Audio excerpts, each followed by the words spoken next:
আজ আমরা কান্নাকাটি করি, অনেক আমাদের আফসোস হয় যে আমাদেরকে মূল্যায়ন করে না, আমাদেরকে এই করে না, সেই করে না। আরে তুড়ি মারো তাদের এই সমস্ত মূল্যায়নের। নিজেদের রাজনৈতিক নেতৃত্ব প্রতিষ্ঠা করো, পায়ে ছুঁয়ে সালাম করতে বাধ্য হবে। আমাদের মহিউস সুন্নাহ মাহমুদুল হাসান হাফিজাহুল্লাহ তাআলা ফরিদাবাদ মাদ্রাসার মুহতামিম, আমাদের মুরব্বী হযরত মাওলানা আব্দুল কুদ্দুস সাহেব হাফিজাহুল্লাহ তাআলা, আমার ওস্তাদে মুহতারাম হযরত মাওলানা মুফতি মনসুরুল হক সাহেব হাফিজাহুল্লাহ তাআলা ওয়া রাআ, আমার উস্তাদ, আমার গভীর ইলমের উস্তাদ, জাতীয় মসজিদ বাইতুল মুকাররমের খতিব হযরত মাওলানা মুফতি আব্দুল মালিক হাফিজাহুল্লাহ তাআলা, আমাদের ওস্তাদ সমতুল্য বাংলাদেশের একজন মহিরুহ করিম ইবনুল করিম হযরত মাওলানা আরশাদ রহমানী হাফিজাহুল্লাহ তাআলা। এভাবে আমাদের ওস্তাদ সমতুল্য উম্মুল মাদারিস হাটহাজারী মাদ্রাসার হযরত মুহতামিম সাহেব হযরত মাওলানা খলিল আহমদ কুরাইশি হাফিজাহুল্লাহ তাআলা।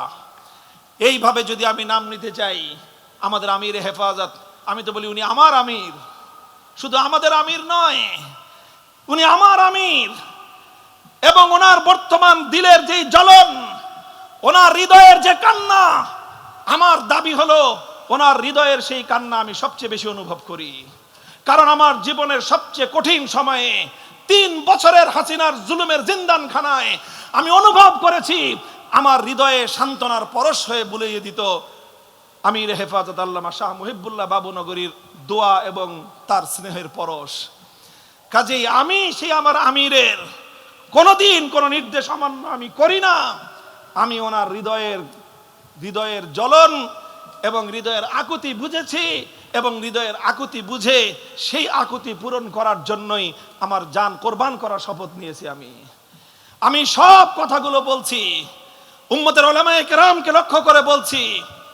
এই যে বড় বড় ইদারাগুলোর কথা বললাম, হাটহাজারী থেকে পটিয়া মাদ্রাসা, আমাদের যাত্রাবাড়ি মাদ্রাসা, আমাদের ফরিদাবাদ মাদ্রাসা, আমাদের জামিয়া কোরআনিয়া লালবাগ মাদ্রাসা, আমাদের এই সমস্ত ইতিহাসের একেবারে জ্বলন্ত এক একটা উজ্জ্বল নক্ষত্রের মতো জ্বলজ্বল করা তারকা প্রতিষ্ঠান, হাজার হাজার মুআল্লিম তৈরি করতেছেন আপনারা, যারা তালিমের মেহনতকে জিন্দা রেখেছে।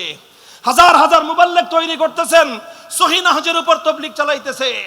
হাজার হাজার মুসলিম এবং মুজাক্কি তৈরি করতেছেন, খানকাগুলো চালাচ্ছে। আরো অনেক হাজার হাজার দায়ী পয়দা করতেছেন, যারা উম্মতের দাওয়াত এবং ওয়াজের মেহনতের ময়দানে মেহনত তারা করতেছেন। সব কিছু করতেছেন, কিন্তু আমার প্রশ্ন হলো, ফরিদাবাদ মাদ্রাসা থেকে এই পর্যন্ত কয়জন জাতীয় পর্যায়ে নেতৃত্ব দানকারী রাজনৈতিক নেতা আপনারা তৈরি করেছেন? আমার প্রশ্ন আমার বর্তমান বাংলাদেশের উলামায়ে কেরামের মুরব্বী মহিউস সুন্নাহ হাফিজাহুল্লাহর প্রতি। আপনার যাত্রাবাড়ি মাদ্রাসা বিশাল মাদ্রাসা, মুআল্লিম, মুজাক্কি, মুসলিহ, মুবাল্লিগ সব তৈরি হচ্ছে, দায়ী ওয়াইজ তৈরি হচ্ছে, মুহাক্কিক তৈরি হচ্ছে, কিন্তু জাতীয় পর্যায়ে রাজনৈতিক নেতৃত্ব দেওয়ার মতো কয়জন আপনি রাজনৈতিক নেতা তৈরি করেছেন? মুফতি মনসুরুল হক সাহেব হুজুর, আপনার মেধা যোগ্যতা সম্পর্কে সবচেয়ে বড় ওয়াকিফ আমি জানি। আপনার কাছে বিনীত প্রশ্ন যে আপনারা সব তৈরি করেছেন, আপনার জিন্দগির প্রায় 50 সালা মেহনতের মাধ্যমে কয়জন ব্যক্তি রাজনৈতিক ময়দানে নেতৃত্ব দিচ্ছে এবং আপনি তার সরপরস্তি করতেছেন? সেই বিষয়গুলি আমরা কনফিউজড। আমি বলতে চাই যে কথা, উম্মতের সব লাইনে মেহনত যেরকম হওয়া জরুরি, কোন একটা লাইনের মেহনতকে এক চুল পরিমাণ আমি গুরুত্ব কমাচ্ছি না। তবে সেই সাথে আমি যুক্ত করতে বলছি, এই সকল বড় বড় দ্বীনি ইদারাগুলো থেকে সুপরিকল্পিতভাবে আগামী দিনে এই জমিনে নেতৃত্বের বাগডোর সামলানোর জন্য যোগ্য কায়েদে মিল্লাত রাজনৈতিক নেতা তৈরি করতে হবে।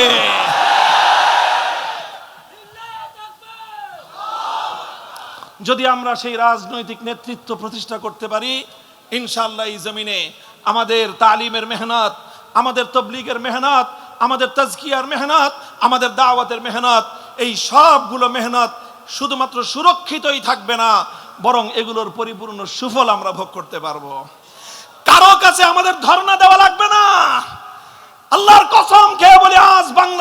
মাটিতে যত ধরনের জনগোষ্ঠী আছে, যত শ্রেণীর মানুষ আছে, আমাদের এই দেশের ওলামায়ে হাক্কানি ওলামায়ে দেওবন্দীদের কাছে দ্বীন এবং মিল্লাতের জন্য অকাতরে রক্ত দেওয়ার জন্য প্রস্তুত যেই জনগোষ্ঠী আছে, সেই জনগোষ্ঠী বিএনপি, আওয়ামী লীগ, এমনকি জামাতে ইসলাম সহ কোন রাজনৈতিক দলের কাছেও এই রকম ম্যান পাওয়ার নাই।